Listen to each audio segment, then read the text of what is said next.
Gracias a todos, ya son las 11:05 de la mañana.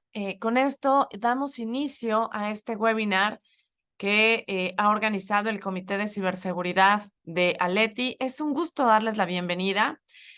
Para mí es un gusto que estén con nosotros y sobre todo presentarles este tema que nos parece hoy fundamental, ¿no?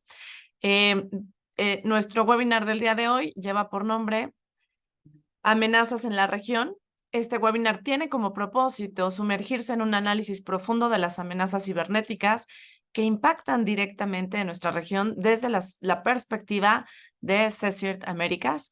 Durante esta sesión exploraremos las características de estas amenazas, compartiremos con ustedes nuestra experiencia y las soluciones que han desarrollado a lo largo de la colaboración de la OAS con su comunidad. Nuestro ponente el día de hoy, con quien tengo el gusto de presentar, es Diego Subero. Diego Subero es ingeniero de sistemas por más de 15 años. Se ha desempeñado en el campo de la seguridad de la información, especialmente en temas de gestión de incidentes cibernéticos en la región.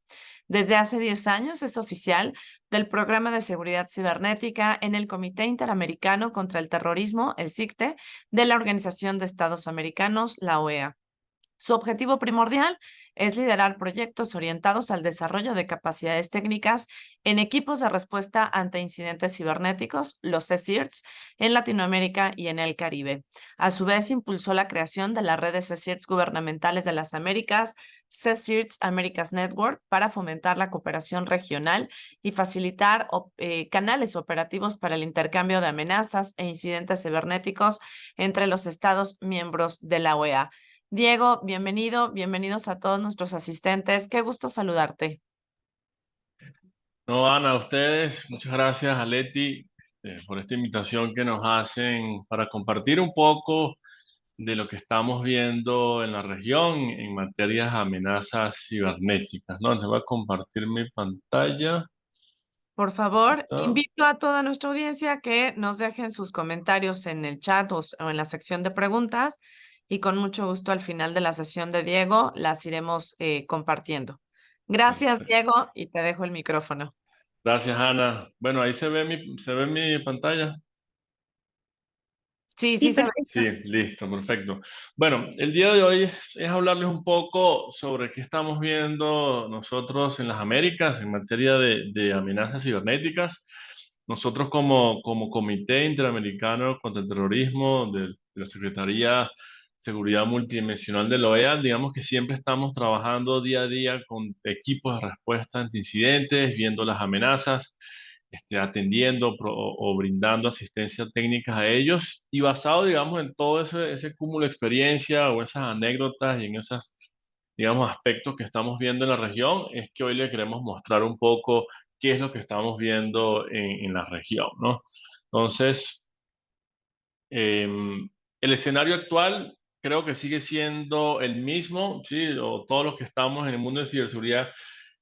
Quizás seguimos viendo lo mismo con un poco de mayor complejidad y un poco más de ambiente corporativo en el cibercrimen, por llamarlo así, y es un poco lo que estamos viendo en los medios de comunicación, en las noticias, sobre todo es este tipo de noticias, ¿no? Filtración de documentos de pacientes, robo de 11 millones de tarjetas de crédito, robo de 6 terabytes de información, leaks de las bases de datos de identidad de países, y lo que pareciera es que estuviéramos detrás de la pelota, ¿no? Lo que estamos viendo son titulares muy reactivos, ¿sí? Es como lo que llama la atención, o los focos están centrados muchas veces es en la consecuencia, ¿no? Ya en el robo, en lo que pasó.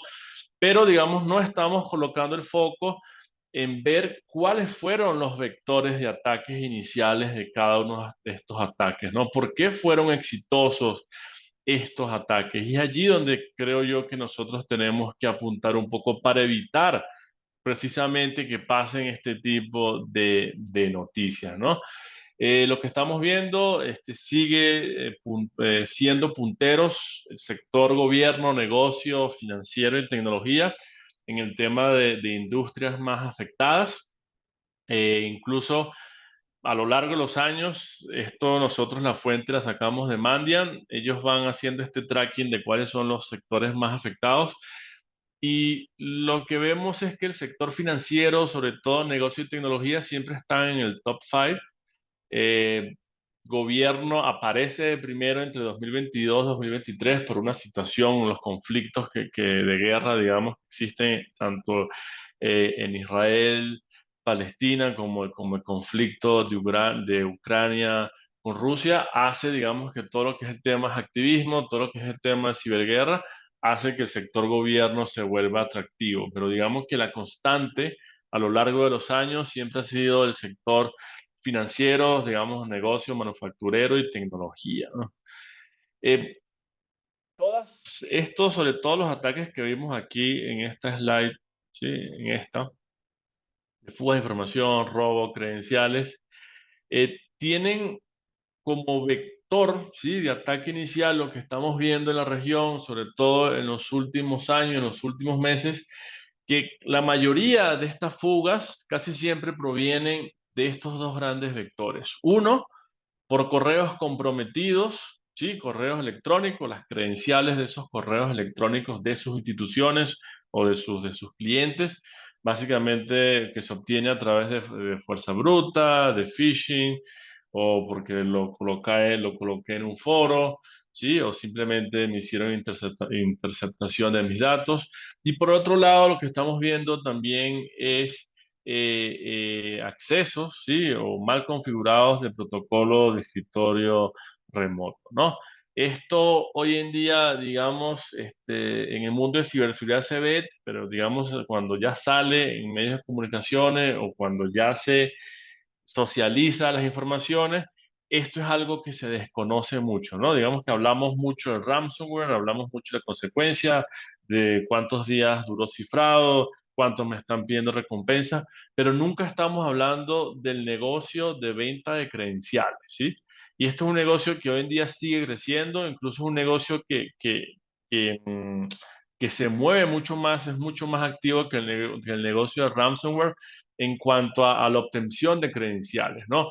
Lo que estamos viendo hoy en día es la especialización del cibercrimen. Por un lado, tenemos grupos de ransomware y por otro lado tenemos estos grupos, sí, que llamamos vendedores de acceso de credenciales, sí, en el mercado negro y que son grupos que solamente se dedican a obtener estas credenciales, sí, de sus instituciones, de sus entidades, obtienen credenciales de correos comprometidos, obtienen credenciales de escritorio, de acceso a escritorio remoto y simplemente ellos se encargan es de colocarle a un mercado negro, colocarle un precio, ¿sí? Y vender estos accesos. ¿Qué pasa?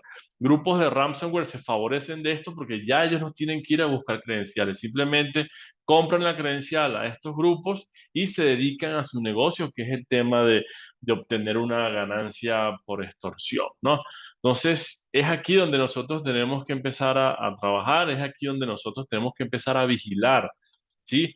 ¿Qué información hay expuesta allá afuera en esos mercados negros? ¿Qué información se está hablando por redes sociales? ¿Qué información estoy viendo yo en leaks que están publicando por allí? 50% nos hablan de los ataques de ransomware, provienen desde precisamente de los protocolos de escritorio remoto, la fuente, digamos, Palo Alto, pero es un número bastante alto, por eso es que, digamos, son tan exitosos estos ataques de ransomware y cada día obtienen muchas más ganancias. Aquí un dato interesante, y esto es un reporte que hace Twitter, que se llama Informe de Transparencia, y que lo hace anualmente. Y este dato es de 2022. Y aquí nos dice que Twitter, digamos, es una de las plataformas o incluso redes sociales que más personas de tecnología se vinculan a ella, ¿sí? Que son personas aficionadas a tecnología, a la ciberseguridad, y sin embargo, solamente el 2,5% de las cuentas de Twitter, sí, de cada una de nuestras cuentas, usan algún mecanismo de doble factor de autenticación o hasta ese año, ¿no? Por eso digamos que ahora Twitter empieza a adoptar las políticas de, bueno, empezar a hacer como, a requerir el doble factor de autenticación o hacer estas campañas de que empiecen a usar el doble factor de autenticación porque este era un número que se estaba usando hasta 2022, ¿no? Entonces imaginemos otras plataformas, quizás como Instagram, como Facebook, como TikTok, donde quizás no hay tanto una cultura de tecnología, no hay quizás tanto una cultura tan arraigada en ciberseguridad como esto, ¿no? Entonces, digamos que esto nos da a nosotros un indicador bastante problemático. Y más allá de eso, y como venimos hablando del tema de fuga de información, ¿no? De por qué son tan exitosos. Y este slide es interesante porque nos dice a muy grandes rasgos, de manera muy general, porque incluso esta sola slide se pudiera llevar una semana de entrenamiento analizando paso a paso, pero en este slide en general nos dicen cuáles son los pasos, ¿sí? Que tarda un atacante desde que empieza a estudiar mi red o mi infraestructura, ¿sí? Hacer ese reconocimiento, cuáles son los puertos que están abiertos, cuáles son los sistemas que están expuestos a Internet, qué cuentas de correo logré obtener haciendo técnicas de OSINT. Luego hago lo que es la militarización, ¿no? Saber si me voy con un ransomware, si me voy quizás con una fuga de información o me voy con un malware para espiar, ¿sí? Luego, digamos, de que decide esto, ellos hacen la entrega, que es básicamente, bueno, cómo yo ingreso a la red, sí, por donde yo transporto ese malware o ese artefacto a través de la inyección de una página web o quizás a través de un correo electrónico comprometido o a través de un phishing. Y finalmente, digamos que llega a la explotación, ¿no? Una vez que yo logro explotar ese puerto, logro explotar ese usuario que tiene una contraseña fácil de adivinar y logro entrar a la plataforma, hago ya todo lo que es la instalación, ¿no? La instalación básicamente es, bueno, ya logré este acceso, ahora empiezo a explorar internamente toda esa infraestructura de red o empiezo a hacer movimiento lateral o empiezo a pivotear, como también algunos le comentan, empiezo a ver qué cuentas administrativas hay, hacia dónde puedo saltar, si puedo quizás saltar hacia los sistemas financieros o administrativos de una empresa. Y digamos que finalmente se establece todo lo que es el mando y control, ¿no? ¿Cómo hago para quedarme yo allí en esa plataforma sin que nadie me vea, sin que ningún control me detecte y establecer contacto con el exterior, ¿no? Una vez que las personas reinicien las máquinas, que simplemente se conecten, se desconecten, yo pase desapercibido en esa máquina. Y finalmente, todo el tema de lo que son las acciones, que es como yo digo, ya cuando es la fiesta de los atacantes, ¿no? O hago una fuga de información, o hago una extorsión a través de un ransomware, o simplemente empiezo a hacer operaciones de ciberespionaje, o simplemente empiezo a usar esa empresa como puente para hacer estos crímenes. ¿Por qué les comento todo esto? Porque todos esos pasos que les estoy comentando, ¿sí? Y sobre todo desde el paso de la explotación hasta que ya yo tomo el mando y control y establezco comunicaciones con el exterior y hago una fuga de información, solamente son 79 minutos lo que le toma a un atacante explotar, instalarse, establecer comunicación con el exterior y hacer la fuga de información. Son solamente 79 minutos en promedio hoy en día lo que le toma un atacante hacer todo ese movimiento de nuestras plataformas. Entonces, ¿qué significa este número? Que son que nosotros, sí, como personas que estamos gestionando los incidentes o que trabajamos en departamentos de ciberseguridad, solamente tenemos 79 minutos ¿para qué? Para detectar, ¿sí? Lo que está pasando, analizar lo que está pasando, mitigar y evitar esa fuga de información, ¿no? Entonces es un número que cada año sigue bajando, cada año sigue bajando. Hace 2 años era hora y 40, hora y 50, hoy en día son 79 minutos y esto va a seguir bajando cada día más, ¿no? Entonces, yo siempre, muchas veces cuando vamos a consultoría, lo que decimos es que tú tienes que fijar tu política de ciberseguridad, sobre todo en esto, cómo yo todos mis controles, todos mis sistemas, todas mis defensas perimetrales internas, yo lo pongo a trabajar para que yo pueda parar un ataque en menos de 79 minutos, ¿no? Entonces es un número bastante pequeño, bastante corto en tiempo de respuesta, pero es el número, digamos, real que se está manejando hoy en día en el que una fuga de información no sea exitosa, ¿sí? De que esas bases de datos que ustedes manejan finalmente no quede por allí públicamente expuesta en un mercado de venta. Todo esto, digamos, hace que el ransomware, el negocio de ransomware siga siendo rentable. Lo que les comentaba antes sobre la venta de credenciales hace que el ransomware hoy en día sigue siendo un negocio rentable. Hace unos años, digamos que el ransomware solamente se dedicaba a extorsionarte a ti como estudiante cuando estábamos estudiando y haciendo las tesis. Secuestraba tu información, tu tesis, ese documento tesis final uno, tesis final 2 o versión 1 punto final y simplemente te colocaba un secuestro, o sea, te colocaba una recompensa o tenías que pagarles 40, 30, sí, 40, $50 y te soltaban tu documento otra vez. Ese panorama cambió totalmente, creo que todos lo vemos. Digamos que el ransomware ya se monta, digamos, como un negocio corporativo, ¿no? Donde ya no solamente te secuestro tu información, sino que también utilizo otros métodos de extorsión como la divulgación, ¿no? Si tú tuviste las backups de información, los respaldos, bueno, y no te pasó nada, bueno, entonces te afecta tu reputación a través de la divulgación de la información que obtuve de tus servicios. Y si eso tampoco te importa, bueno, te corto tu servicio y te hago una denegación de servicios intermitentes. Y si tampoco eso te importa, voy. Hoy en día ya se van y le cuentas a tus clientes y proveedores que tú no cumpliste con las normativas de seguridad y que tú eres un proveedor que no eres confiable, ¿no? Y más allá, hoy en día cosas que estamos viendo es que van hacia directamente incluso hacia las autoridades diciendo esta entidad o esta agencia o este departamento o esta empresa no cumplió con las normativas y por eso ustedes deben multarlo. Hasta allá están llegando hoy en día, digamos, estos grupos de ransomware.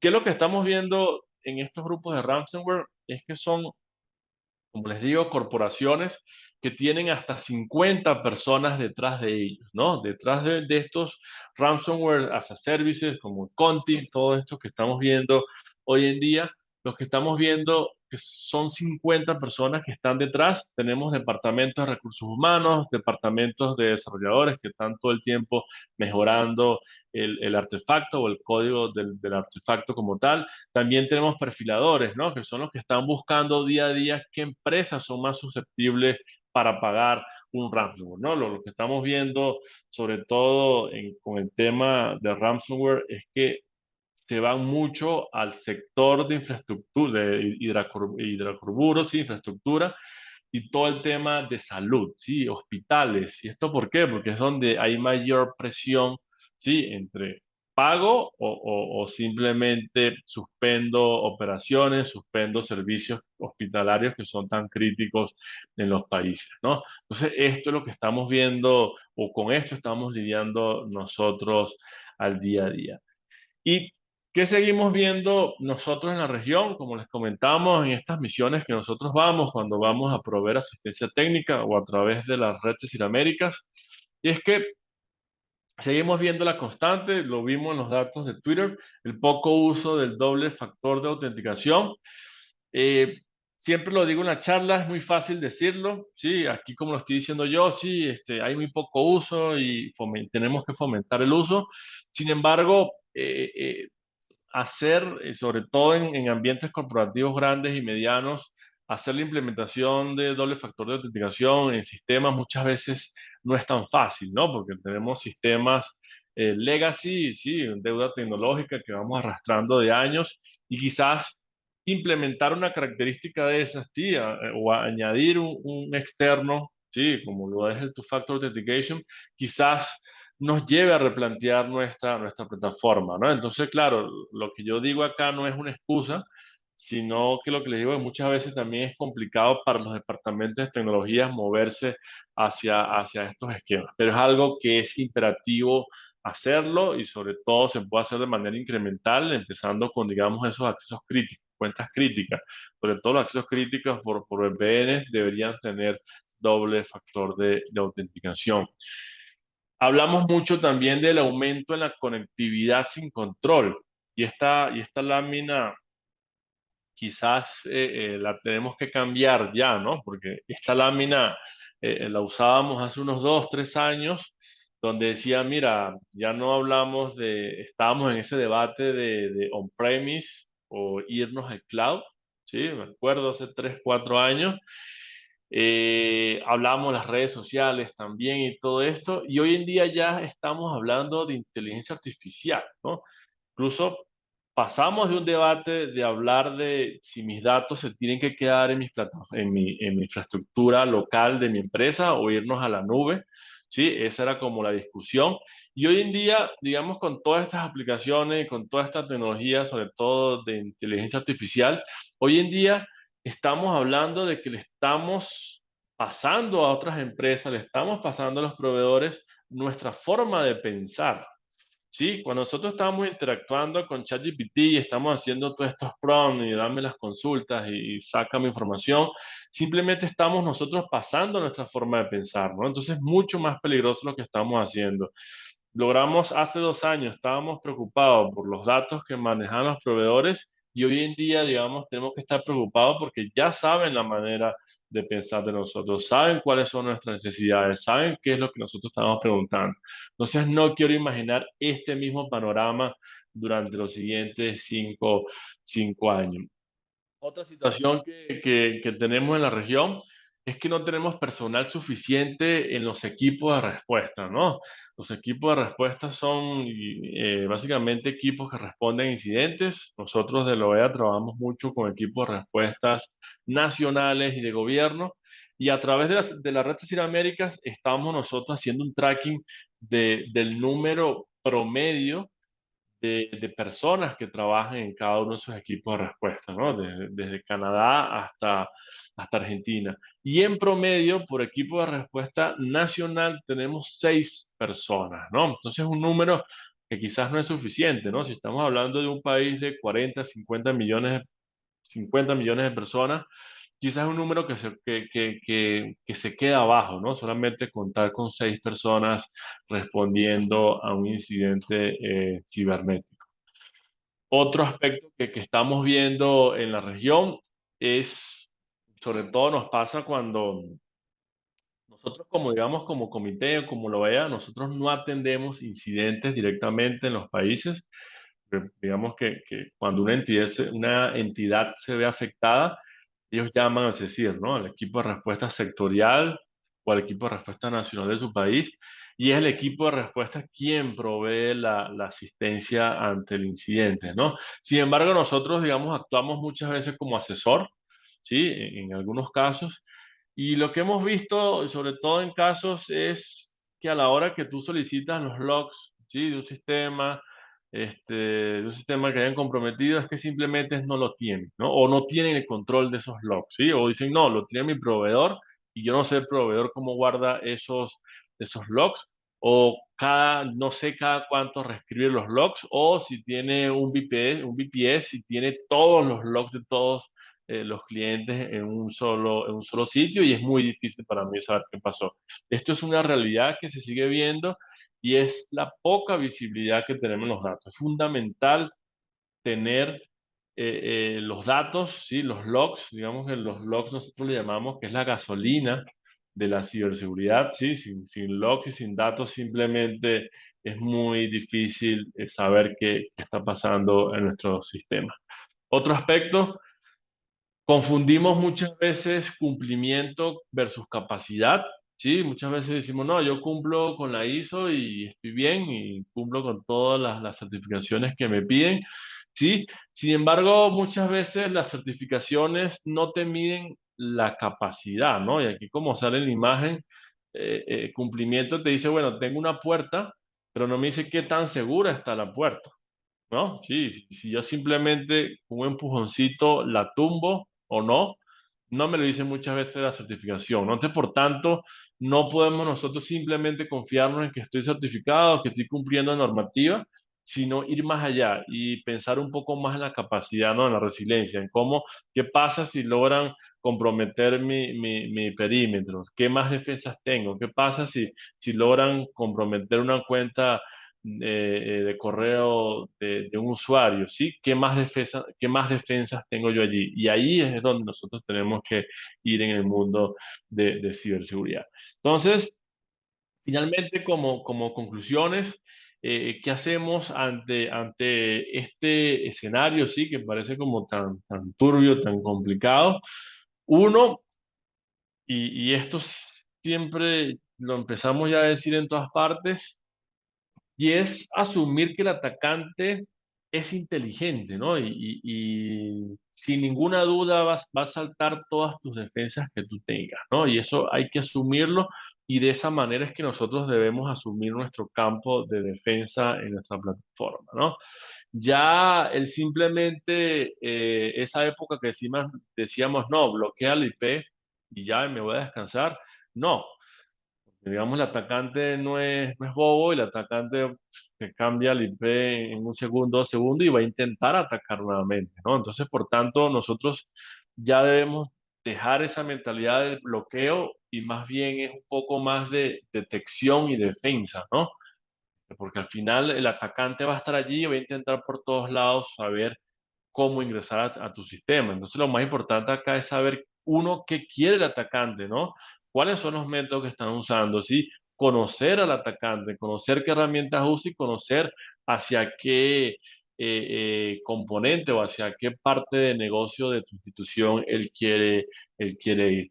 Y muy ligado con esa primera recomendación sería la segunda, construir esas defensas para detectar y retrasar un ataque, ¿no? A mí me dicen muchas veces, bueno, pero yo no tengo un equipo de respuesta a incidentes que esté viendo todos los días porque me costó, si no tengo el presupuesto. Sí, y es una realidad, sobre todo cuando hablamos de empresas pequeñas y empresas de las pymes, ¿no? Pequeñas y medianas que no tienen un presupuesto para tener un equipo de respuesta. Pero entonces empieza a construir defensas dentro de tus sistemas que te permitan retrasar un ataque mientras tú pides ayuda, ¿no?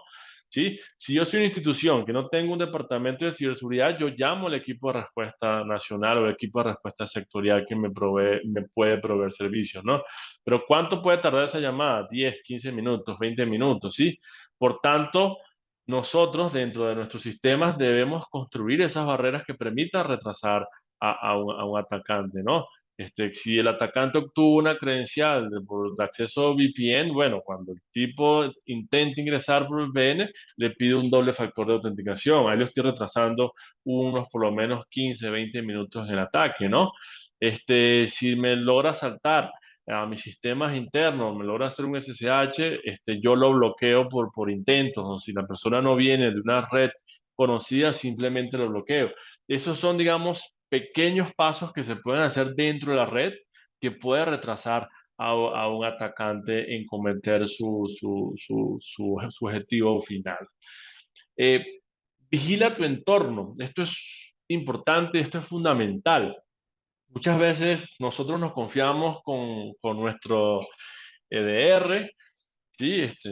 Si el EDR no lo detectó, entonces yo estoy bien, ¿sí? Si el EDR no saltó una alerta, entonces quiere decir que no pasa nada. No, eso no es así, ¿sí? Hoy en día digamos que tenemos que ver también a lo externo, ¿sí? ¿Qué está pasando en el sector de mi empresa, ¿no? ¿Qué pasa si estoy viendo que Conti está atacando todo el sector salud? Yo tengo que estar pendiente de eso, ¿sí? Tengo que desarrollar reglas que logren detectar en algún momento trazas de un ransomware, de un malware que intente ingresar a mi red, ¿no? Yo tengo que investigar a otros proveedores, tengo que ver qué están hablando en el mercado negro sobre mi entidad, si estoy viendo correos electrónicos míos que están siendo negociados en la dark web, o si estoy viendo que quizás en Twitter están lanzando campañas para atacar cierto sector en un país. Todo eso nosotros lo tenemos que estar monitoreando todos los días, porque si no, va a ser como esta imagen, que nosotros simplemente nos dedicamos a nuestro entorno interno, nos dedicamos a desarrollar toda nuestra infraestructura, pero no sabemos qué hay más allá, ¿no? No sabemos cuáles son las amenazas que estamos viendo en toda esa parte oscura, ¿no? Y qué pasa si nos llega un ataque de sorpresa. No estamos viendo si al lado mío, si al lado de toda esta plataforma están observándonos, están reconociendo nuestros puertos, están viendo cuáles son los sistemas que están expuestos a Internet, están viendo cuáles son las versiones de VPN que uso, o el OWA que tengo expuesto a Internet también, sí, o el Simbra, los famosos Simbra también que están por ahí, están expuestos. Entonces, siempre es tener la visibilidad de tu entorno. Podemos, digamos, algunos elementos que podemos estar revisando en todo el entorno son sitios web que estén comprometidos de mi entidad, credenciales comprometidas, ¿sí? Bien sean credenciales de VPN, de correos electrónicos, tarjetas de crédito, ¿sí? Simplemente usuarios que se mencionen por allí, infraestructuras críticas que estén expuestas y dispositivos, sobre todo de ustedes que estén siendo usados como proxy o que estén siendo usados para distribuir malware o que estén siendo usados para cometer estos crímenes, ¿no? Importante estar siempre monitoreando estos aspectos en sus plataformas. Y importante en ciberseguridad tener una visión de negocio. Muchas veces nosotros nos vamos solamente a lo técnico, sin embargo, ciberseguridad hoy en día es más una propuesta de negocio. Tenemos que cuidar muy bien a quién nosotros estamos protegiendo, ¿no? ¿Cuál es nuestra comunidad que protegemos? ¿Cuáles son los canales con los cuales yo le llego a esa comunidad, ¿no? ¿Cuáles son las necesidades de esa comunidad? Sí, conocer el departamento financiero, cuáles son las herramientas que usan, cómo hacen los procesos de compra, ¿no? ¿Dónde guardan las contraseñas ese departamento de compra? ¿Quién se las da?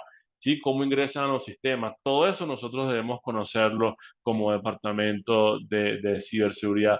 ¿Cómo establezco las relaciones con esos departamentos de recursos humanos, financieros, de comunicaciones, ¿no? Si mi relación es mala y ellos sienten que yo como departamento de ciberseguridad siempre lo estoy castigando, simplemente ellos no nos van a reportar nada, ¿no? Simplemente ellos no nos van a decir, mira, estoy viendo algo raro acá. Entonces, siempre tenemos que tener más bien una relación como muy cercana con los departamentos de mi entidad. Tratar de más bien de enseñarlos y no castigarlos es como una estrategia que siempre nosotros estamos aconsejando.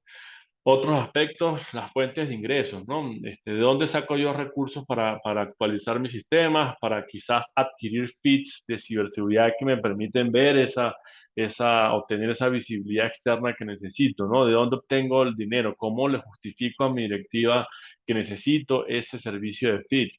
¿Cuál es la estructura de costo de mi departamento, no? En ciberseguridad tenemos ese problema o esa desventaja de que no somos tan visibles lo que hacemos, ¿no? Si yo le digo a la alta directiva, bueno, implementé un firewall y coloqué, no sé, 200 reglas para capturar estas muestras de malware, es como, bueno, o sea, me da igual, sí, porque no lo veo. Entonces, ¿cómo nosotros justificar eso, no? Porque quizás está en el mundo externo y coloca un retén de policía, tú puedes ver el retén de policía. Pero si yo coloco nuevas reglas en mi firewall, en mi EDR, es muy difícil muchas veces justificarlo, ¿no? Entonces quizá es ver también cómo yo justifico fondos, cómo pido fondos a las altas autoridades en materia de esto, ¿no? ¿Cuáles son los recursos claves que yo tengo en mi equipo? ¿Cuáles son las asociaciones claves, ¿no? Si conozco al equipo de respuesta de mi sector, si conozco el equipo de respuesta nacional, si voy a los eventos de ciberseguridad. ¿Por qué? Esto es importante. Muchas veces nosotros dependemos mucho de proveedores de terceros de servicio, ¿no?